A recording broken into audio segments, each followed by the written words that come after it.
જ્યાં ત્યાં પૂછડામાં બરી જાય. હવે તો કે મને તો લવ થઈ ગયો, મને તો લવ થઈ ગયો.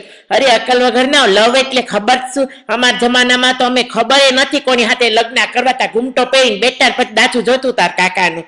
હવે તો લવ થઈ જાય ને જ્યાં ત્યાં નિશાની લખે, પેટમાં લખાવે ને, હાથમાં લખાવે ને, ખભામાં લખાવે ને, કુલામાં લખાવે. આવું કઈ હતું હશે? ના પાડીએ તો કહેશે અમે તો સ્કૂટર લઈને ભાગી જાશું. કોઈના બાપાની દર નહીં, છોકરીને બાંધે તો દોરી રસી લઈને ભાગે એવું છે. હવે તો કે અમે તો આપઘાત કરશું, મરી જાશું પ્યારના નામમાં. પછી તો કે અમે કોન્ટ્રાક્ટ કરશું, ઓલાનું મારું બધું કામકાજ થઈ ગયા પછી તોય ગધેડીના હનીમૂનમાં છે. હવે બાકી હું રહી ગયું છે. પછી મોર્ગેજ કાઢાવે ને મકાન લે, પૈસા તો હોય નહીં. અને પછી ખબર પડે કે ગધેડીને કઈ ખાવાનું નથી આવતું, બગર ખાય આખો દિન. પછી લોંદા જેવા તેલવાળા ગચરા જેવા પીઝા ખાય.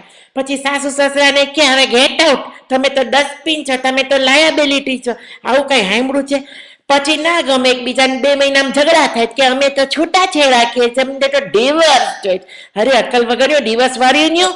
અને પછી આવી રીતના ઘર તોડાવે બધાને, મારું એ તોડાવે તમારું તોડાવે. આવું સત્યાનાશ કરી નાખે. સ્ટુપિડ.